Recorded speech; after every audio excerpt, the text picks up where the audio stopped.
ازيكم يا حبايب قلبي؟ عاملين ايه؟ يا رب تكونوا بخير. تعالوا نعمل الكنافه بتاع امهاتنا واجدادنا بتاعت زمان بطريقه سهله وبسيطه. ولو مش بتظبط معاكي هقول لك على كل التركات اللي تخلي الكنافه طالعه مظبوطه معاكي. شايفين الكنافه بتاعتنا؟ بسم الله ما شاء الله. شايفين؟ الله اكبر. الكنافه بتاعتنا طريه وجميله ومش ناشفه. أيوة زي ما انتوا شايفين كده.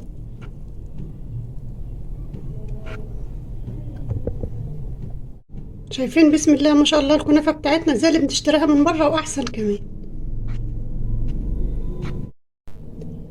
معايا نص كيلو من الكنافة، حطيته في الفريزر لحد ما جمدت وطلعتها فركتها بإيدي بالشكل ده كده.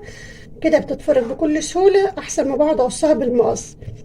وطلعت منها الحتت المعضمة زي ما انتوا شايفين كده، لأن الحتت المعضمة دي بعد ما بتستوي بتنشف قوي وبتعضم بزيادة وبتبقى مش حلوة في الكنافة. ضفت لها معلقة ونص سكر بودرة. هقلب السكر في الكنافة كويس عشان يتوزع في الكنافة كلها. وما تزوديش من السكر لأن كتر السكر بينشف الكنافة وبيخليها طالعة محجرة ومش حلوة. بعد ما قلبت السكر هضيف لها مج من السمنة. سمنة سايحة بالشكل ده كده.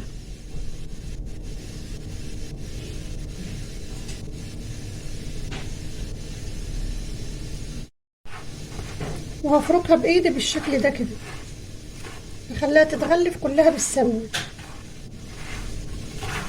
اللي بيظبط معاك الكنافة خطوتين، هي خطوة السمنة دي وسواها في الفرن.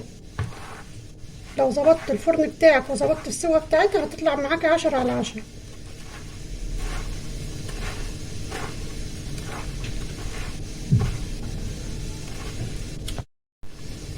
فركتها على ايدي بالسمنة بالشكل ده كده اهو لحد ما شربت السمنة بتاعتها كلها بالشكل ده كده اهو.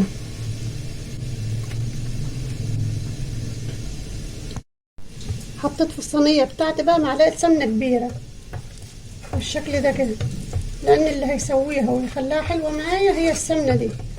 ولو حسيت ان السمنة جت كتيرة بعد ما تسويها تقدر تصفيها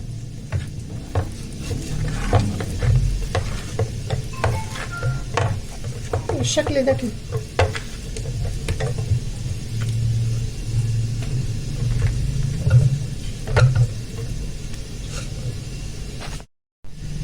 وهوزعها بقى في الصينية بتاعتي بالشكل ده كده.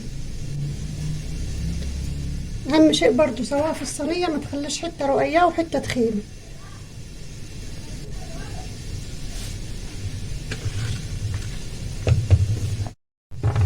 سويتها بقى بالشكل ده كده. هجيب طبق اصغر من الصينية بشوية وهتك عليها بالطريقة دي كده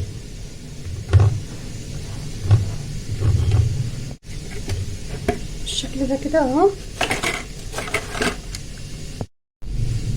لو حابة تعمليها سادة من غير مكسرات يبقى هترصها كلها مرة واحدة. بعد كده هتسويها بطبق او بصينية اصغر، او تسويها بايدك براحتك تضغط عليها بايدك. حابة بقى تحشيها زي كده يبقى تعمليها زي انا ما عملت كده بالظبط. حطيت بقى مكسرات عندي شوية سوداني على جوز الهند اللي موجود عندك بالطريقة دي كده اهو.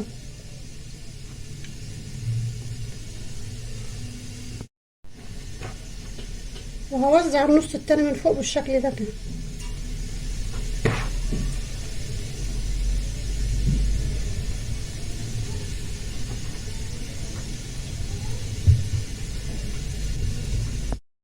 سويتها بالشكل ده كده، والحروف بلمها بايديا بالطريقة دي كده اهو عشان خاطر الحروف دي ما تتحرقش بالشكل ده كده اهو.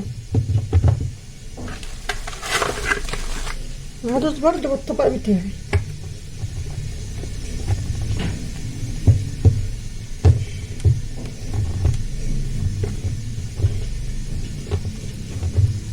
بالطريقة دي كده.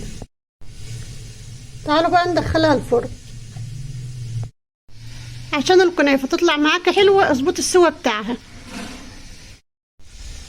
واهم حاجة في الكنافة السوا بتاعها. لو ظبطت سواها في الفرن الكنافة هتطلع معاكي حلوة.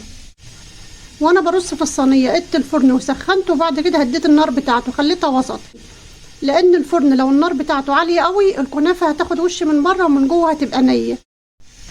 ولو النار هادية الكنافة هتشرب السمنة بتاعتها وهتنشف وتعضم وتبقى مش حلوة، وهو ده اللي بينشف الكنافة ويبوظها.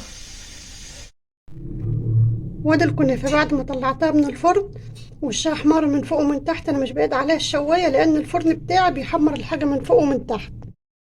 ولو انت الفرن عندك مش بيحمر وش الحاجة من فوق، ايد الشواية بس وطيها لان الكنافة بتاخد لون بسرعة علشان الكنافة ما تتحرقش منك. او تحط صينية اصغر على وش الصينية وتقلبيها تاخد وش على الناحية التانية. اول ما بتطلع على طول بسقيها شربات تقيل. انا كنت عاملة الشربات ومجهزاه والفيديو موجود عندكم على القناة. ولو ما عندك الشربات ولسه هتعمليه يبقى هتحط كوبايتين من السكر عليهم كوباية مية وتسيبوهم يغلوا 5 دقايق، وتعصري فيهم عصرة ليمونة او رشة ملح ليمون. شايفين الكنافة بقى بعد ما سقيتها الشربات؟ بتك بايدي كده اهي طرية تحت ايديا مش ناشفة. لو كانت الكنافة طالعة مني ناشفة من الفرن ما كانتش هتشرب الشربات بتاعها.